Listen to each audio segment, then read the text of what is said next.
The viewership information for the post-Elimination Chamber episode of Monday Night Raw on Netflix has been confirmed. Swerve Strickland confirms how long he's under contract to AEW for. Several guests have been announced for upcoming episodes of Stephanie's Places on ESPN. We have an injury update on Bronson Reed. WWE issues a statement to other companies about booking WWE ID talent. Typhoon confirms the natural disasters will be inducted into the WWE Hall of Fame class of 2025. We have the viewership information for the WWE block of programming on A&E. And Stone Cold Steve Austin says he wishes he took more time and worked the crowd at WrestleMania 38.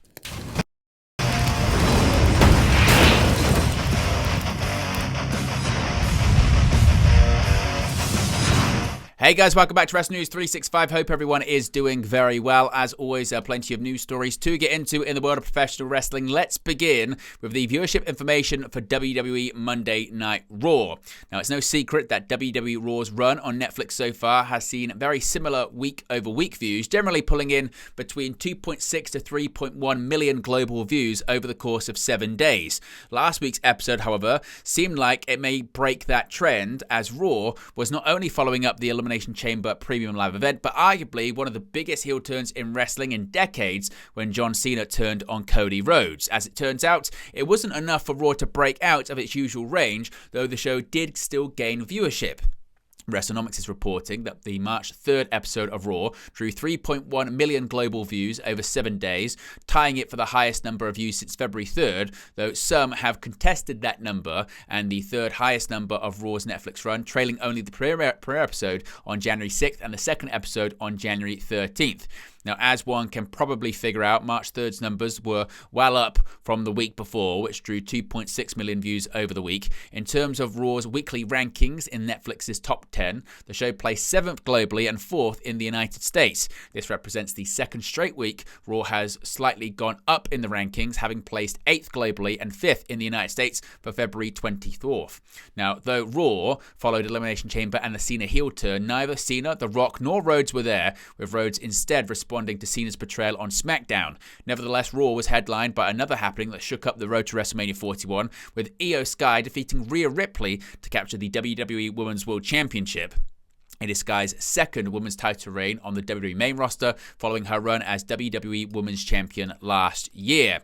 Now, as I mentioned, when it comes to the comparisons with other episodes of Raw, these come courtesy of WrestleNomics. You can see the chart right there. So the post-Elimination Chamber episode was the highest viewership number since the February 3rd episode. And of course, as we spoke about earlier on, it's actually technically the third highest viewership in total since moving to Netflix. However, those numbers, as we spoke about previously, are highly contested with how people actually tally up this viewership number over the course of 7 days. Now, Swerve Strickland, the former AEW World Champion, he has confirmed how long he's under contract with AEW for, and he's not immune to frustrations in AEW, but it seems he has faith in the company as he confirms how long he's sticking around.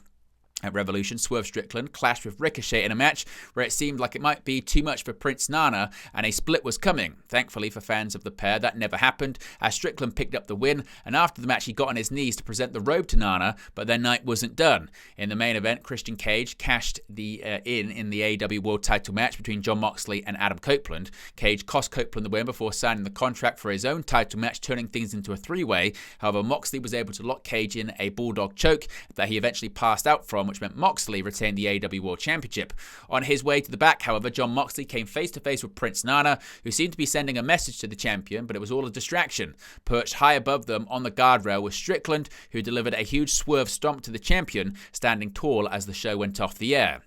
In an interview with Bootleg Kev, Swerve Strickland confirmed how long he's contracted to AEW and admitted he still gets frustrated in the company, but thinks he's able to work through those issues better than he did elsewhere in his career. He said, quote, "Yup, I'm signed to AEW until 2029. There's nowhere else I would rather be. A lot of people say, oh, that's just PR. He's supposed to say that shit. No, I mean that shit from the bottom of my heart. There's no other place I'd rather be, and I do have bad days as opposed to good days. Of course, that's a job. I have frustrations here and there, but I work through those frustrations better here than I did in other places and anywhere else in the world, whether it be Lucha Underground, MLW, WWE, NXT. Tony Khan and me have always worked through frustrations. Yeah, he lets me cook, but there are certain times I'm like, we didn't cook as best as we could have been able to cook, and I'm not going to half-ass that." Now, we spoke about this previously, but today more information has come out about Stephanie's Places. ESPN announced that Stephanie's Places with Stephanie McMahon will premiere on March 26th. CM Punk will be the guest on the first show. The 10-episode series will feature Punk, Stone Cold Steve Austin, Roman Reigns, Cody Rhodes, and more. John Cena will be a guest on the season finale on May 28th. From ESPN, quote, ESPN today announces its newest ESPN original series, Stephanie's Places, will premiere on March 26th. Produced by Peyton Manning's Omaha Productions in partnership with ESPN and WWE, the 10-episode series follows WWE icon Stephanie McMahon as she explores the pockets of America that helped shape the journeys of some of the most famous names in WWE history. Quote, WWE has been a part of my life for as long as I can remember, said Stephanie McMahon. I'm looking forward to having viewers join me as we visit some of the most iconic stars of the past and present in places of meaning for them and hear how they overcame adversity to become who they are today. The world of WWE has never been more popular and exciting than it is right now, said Peyton Manning.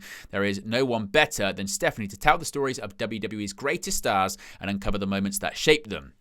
New episodes premiere on Wednesdays on ESPN Plus and will also be available to stream on Hulu and Disney Plus for Disney Bundle subscribers. So again, all of those episodes will be taking place over the course of the next several weeks.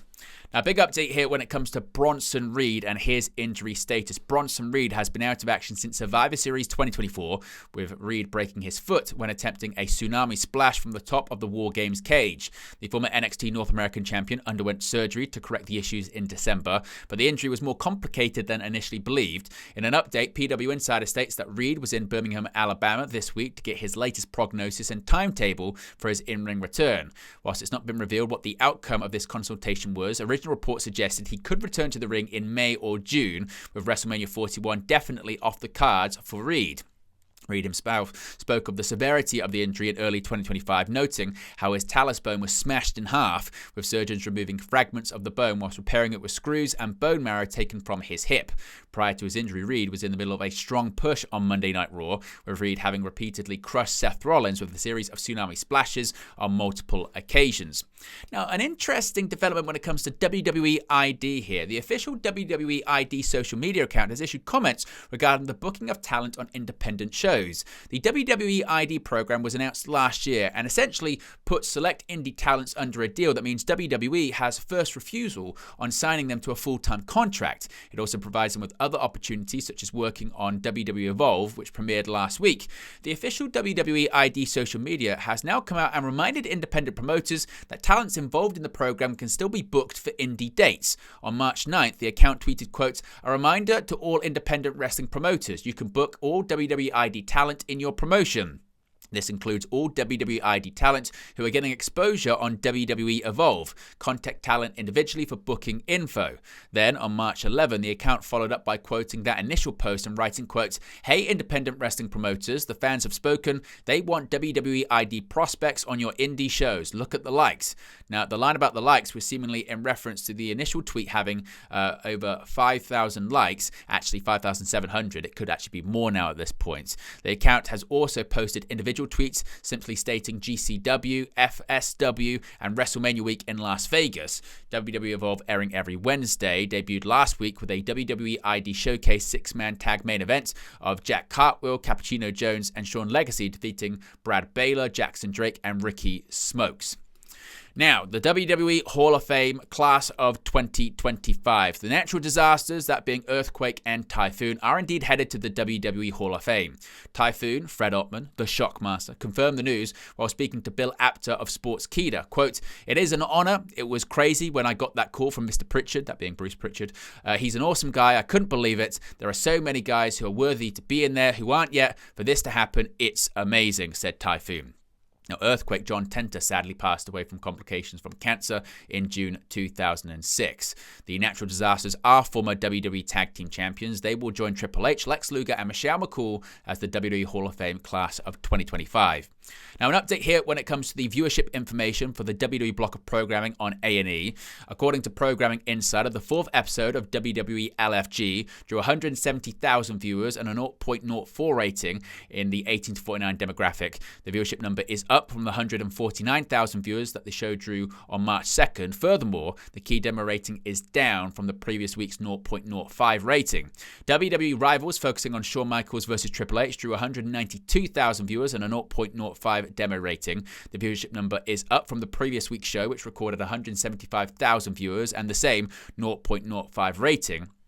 WWE's Greatest Moments on the New World Order drew 165,000 viewers and a 0.04 demo rating. This number is also up from the previous week's 153,000 number. Furthermore, the demo rating is down from the previous week's 0.05 rating. And finally, Stone Cold Steve Austin has reflected on his main event match against Kevin Owens at WrestleMania 38. Stone Cold Steve Austin returned to the ring at WrestleMania 38 and competed in his first match since 2003. He faced Kevin Owens in a no-holds-barred match, which came after Owens hosted the Kevin Owens Show and goaded the WWE Hall of Famer into facing him. Austin emerged victorious, and he's yet to step back into the ring. Speaking with Zach Haydorn for the takedown on SI, Steve Austin reflected on his match with Kevin Owens and noted that parts of it disappointed him. He said, quote, "I was happy in a moment, but, they didn't send me a ring down. I didn't have any timing. I think they interviewed Triple H, The Undertaker, and Hogan. Each one of them said something that was so true. Paul said, you can come back, but you don't know what you're going to have because you haven't been out there. Undertaker said, you're not going to have any timing. He was right. I didn't have any timing. How? I hadn't hit a set of ropes in 19 years. I hadn't thrown a punch in 19 years. Hogan says you're just not calloused up. Your body is not as hard as it used to be. He was right, because when you take time off, people talk about ring rust, that's timing. So I had no timing. Hogan was talking about being calloused up. Those ropes hurt. Those bumps hurt. If you make a long comeback, it takes 2 or 3 months to get those calluses back so that your body doesn't hurt after every single match. You build up an immunity to it. So they each made valid points. Like Paul said, you don't know what you've got until you get out there, because you can think you've got it, but you don't. When I went out there, I think I couldn't hear the crowd as much as I wanted to. When I watched it back, the crowd was into it. It was very, very loud, yes, but I wish I would have taken more time, savored more moments, worked the people a little more than I did. I think I was in a space of not knowing what I had and trying to be a little too frantic. I could have slowed down drastically and made that better. I wish that I would have. I haven't told too many people that, but I told you, Austin said. Now, it's not known when Steve Austin will return to WWE programming. If we get any more details on that, of course, we'll let you know in a future video. But there you go, guys. Latest pro wrestling news for you. Be sure to smash a like on the like button. Be sure to subscribe bottom right-hand corner. As always, let me know your thoughts in the comment section below, and I'll speak to you again very, very soon. Hey guys, thank you for watching, listening, streaming, or however you come across this video today. Be sure to click on the video on the right there to watch our next video, or click the bottom there to subscribe, or the bottom right-hand corner. Thank you very much, and I'll speak to you again very soon.